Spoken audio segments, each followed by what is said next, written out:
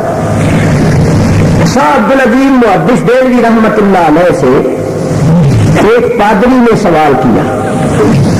پادری نے کہا جناب آپ لوگوں کا مسلمانوں کا یہ عقیدہ ہے کہ نبی کریم اللہ کے محبوب ہے، اور پھر حدیثوں سے تمہاری حدیثوں سے یہ ثابت ہے کہ حضرت امام حسین نبی کریم کے محبوب، تو نبی کریم ہے اللہ کے محبوب اور امام حسین ہے نبی کریم کے محبوب، تو امام حسین اس طرح اللہ کے محبوب ہو گئے کیونکہ وہ محبوب کے محبوب۔ جب امام حسین پر کربلا میں اتنی مصیبت آئی تھی تو آپ کے نبی نے اللہ سے کیوں نہ کہا کہ یا اللہ میں تیرا محبوب ہوں اور حسین میرا محبوب ہے، تو دیکھ میرے محبوب پر اور میرے بیٹے پر کیا تکلیف مصیبت آ رہی ہے۔ تو تمہارے نبی اگر اللہ کے محبوب تھے تو انہوں نے اللہ سے کیوں نہ کہا، اور اللہ نے اپنے محبوب کی حمایت کیوں نہ کی، اور محبوب کی وجہ سے محبوب کے محبوب کو کیوں نہ ظالموں کے ظلم سے بچایا، یہ اس نے سوال کیا۔ تو ساتھ ساتھ الزامی جواب دیتے، الزامی جواب۔ شاہ صاحب کیا کہتے ہیں؟ شاہ صاحب کہتے ہیں پادری صاحب ہمارے نبی کریم نے اللہ سے کہا تھا کہ یا اللہ دیکھ میرے محبوب پر کیا گزر رہی، میں تیرا محبوب اور حسین میرا محبوب، تو تیرے محبوب کے محبوب پر دیکھ کیا گزر رہی ہے۔ تو اللہ نے جواب دیا تھا کہ میرے محبوب تو میرا محبوب حسین تیرا محبوب، یہ تو دور کا رشتہ ہے، یہاں تو لوگوں نے میرے بیٹے کو سولی چڑھا دیا، میں وہاں کچھ نہیں کر سکا، میں تو اپنے بیٹے کو سولی سے نہیں بچا سکا، تیرے محبوب کو کیا کروں؟ اس کو کہتے ہیں الزامی جواب۔ یعنی شاہ صاحب کا اپنا جو عقیدہ نہیں تھا، کیونکہ عیسائیوں کا یہ عقیدہ ہے کہ حضرت عیسیٰ علیہ السلام کو لوگوں نے سولی چڑھا دیا، اور ساتھ وہ یہ کہتے ہیں کہ عیسیٰ علیہ السلام خدا کے بیٹے ہیں، تو شاہ صاحب نے ان کے نظریے کے مطابق جواب دے کر ان کو لاجواب کر دیا کہ بھائی تم ایک طرف تو عیسیٰ علیہ السلام کو خدا کا بیٹا کہتے ہو، دوسری طرف کہتے ہو دشمنوں نے ان کو سولی چڑھا دیا، تو اللہ نے جواب دیا کہ میرے محبوب یہاں تو لوگوں نے میرے بیٹے کو سولی چڑھا دیا، میں بیٹے کو نہیں بچا سکا، تو یہ تو دور کا معاملہ ہے کہ تو میرا محبوب ہے اور آگے تو سمجھے آپ، میں پڑھے لکھے نوجوانوں کو دعوت فکر دے رہا ہوں، سمجھو اس کو کیا کہتے ہیں؟ الزامی جواب، یعنی جس سے گفتگو ہو اس کے مذہب اور نظریے کے مطابق بات کر کے اس کو جھوٹا کر دے۔ جیسا کہ اب ہم سے کوئی کہتا ہے کہ جی اللہ کے سوا کسی اور سے مدد مانگنا شرک ہے، ہم کہتے ہیں اگر شرک ہے تو مولوی محمد قاسم صاحب نانوتوی بانی مدرسہ دیوبند حضور کی بارگاہ میں یہ عرض کرتے ہیں مدد کر اے کرم احمدی کے تیرے سوا، نہیں ہے قاسم بے کس کا کوئی حامی کا، یا رسول اللہ میری مدد کیجیے، آپ کے سوا اور میرا کوئی حامی مددگار نہیں۔ حاجی امداد اللہ صاحب جو ان کے بھی پیر و مرشد ہیں، مولوی اشرف علی صاحب تھانوی کے بھی پیر و مرشد ہیں، وہ کہہ رہے ہیں یا محمد مصطفیٰ فریاد ہے، اے حبیب کبریا فریاد ہے، سخت مشکل میں پھنسا ہوں آج کل، اے میرے مشکل کشا فریاد ہے۔ تو یہ پیش کر کے ہم پھر ان سے پوچھیں گے کہ اگر اللہ کے سوا کسی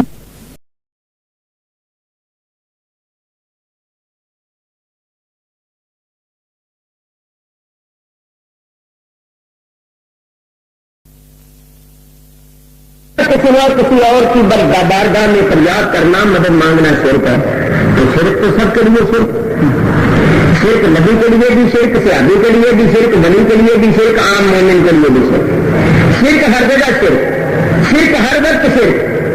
تو اگر یہ شرک ہے نبی کریم سے مدد مانگنا، تو میں نوکری صاحب بھی مانگ رہے ہیں، حاجی صاحب بھی مانگ رہے ہیں مدد، تو ان کو بھی مشرک کہو۔ وہ کہتے ہیں یہ تو ذرا ہمارے اپنے ہیں،